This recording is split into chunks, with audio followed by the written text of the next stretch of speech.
જય માતાજી, જય દ્વારકાધીશ। સવાર પડી ગયું, નાસ્તો પાણી કરી આપણે થઈ ગયા રેડી ને આજનું વાતાવરણ જોવો તમે, વરસાદ જેવું વાતાવરણ થઈ ગયું અને અત્યારમાં ઠંડો ઠંડો પવન વાય છે। અગાસી ઉપર તો પવન છે અને આપણે નીચે હાવ ઉકળાટ થાય છે।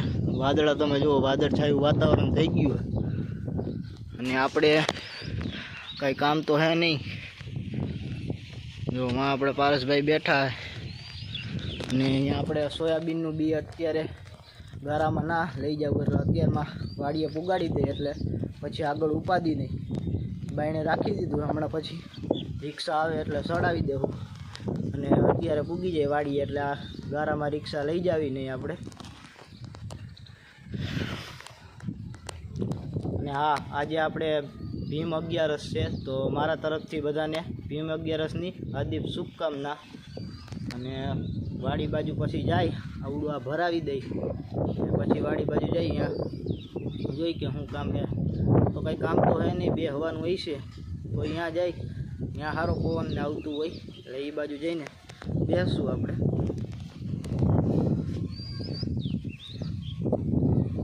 ભીમ 11 છે તો આપણે કોઈ જુગાર રમતું હોય, આપણે તો જુગાર રમતા નથી, આપણે આવડે હે પણ આપણે રમતા નથી।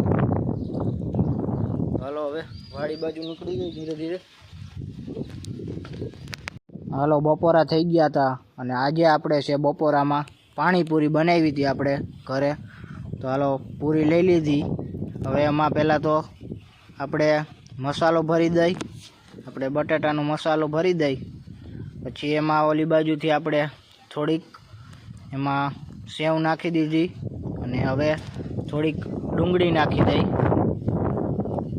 અને પછી થોડીક ચટણી નાખી અને પાણી આપણે ઘરે જ બનાવ્યું, આપણે બહાર જેવું જ ના બને પણ કામ ચલાવ પાણી થઈ જાય આપણે, પણ તોય પાણી સારું બન્યું છે, આપણે ટેસ્ટ કર્યું હતું એટલે।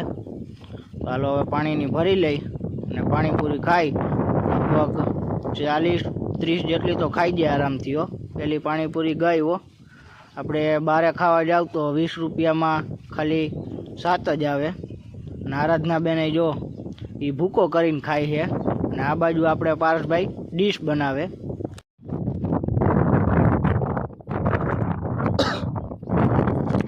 ઘરેથી સીધા આવી ગયા આપણે વાડીએ અને આજે અમે કીધું આ બાજુ આટો મારી આવીએ આપણે।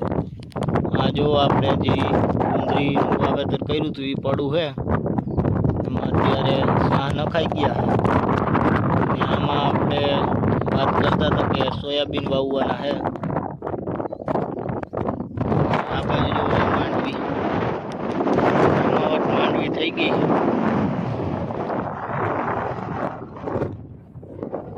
આપણે માઠી આનાથી જિંદગી માંડવી છે, આપણે પહેલાં વાવેતર કરી દીધું છે માંડવી તમે જુઓ। આ બાજુ હજી એક માંડવી બતાવું તમને, હારી થઈ ગઈ છે। એ આપણે અહીંયા ઓલા તાર હતા વાયર પીટવા આવ્યા હતા ઓલા ઝટકાનો વારો, ત્યાં આપણે જોઈ હતી માંડવી, અત્યારે જુઓ સરસ થઈ ગઈ છે માંડવી। જો અહીંથી ડુંગર જેવો કેવો લાગે ડુંગર।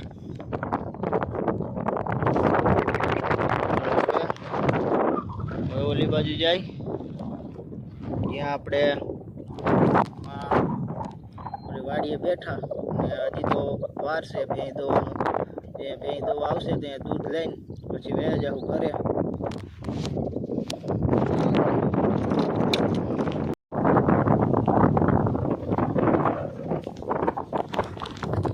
અત્યારે જો આપણે આ વાડીએ આવ્યા, અહીંયા તમે જુઓ જામફળી જુઓ, આ બાજુ લીંબુડી પાણી પાતાય છે એટલે લીલી છામ છે અત્યારે તો।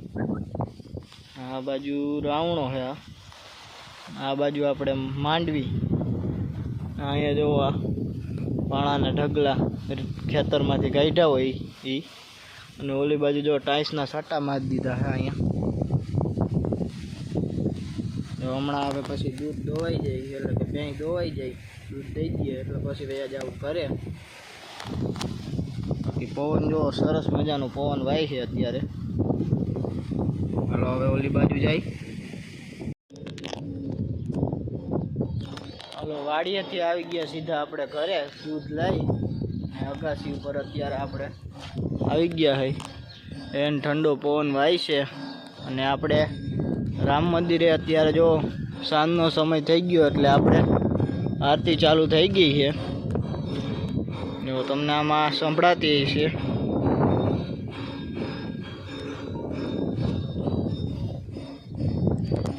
હવે આજે તો કાંઈ કામ આપણે કર્યું નથી કારણ કે આજે આપણે 11 હતી એટલે હવે કાલે શું કામ આવે એ કંઈ ખબર નહીં. આપણે તો સવારમાં ઉઠીને જ ખબર પડે કે શું કામ કરવાનું હોય.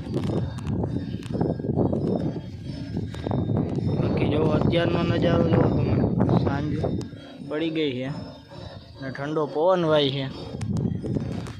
તો આજનો વિડીયો બસ એટલો જ. જો વિડીયો પસંદ આવે તો વિડીયોને લાઈક શેર અને સબસ્ક્રાઈબ કરી નાખજો. મળીએ આપણે બીજા વિડીયોમાં. Bye bye.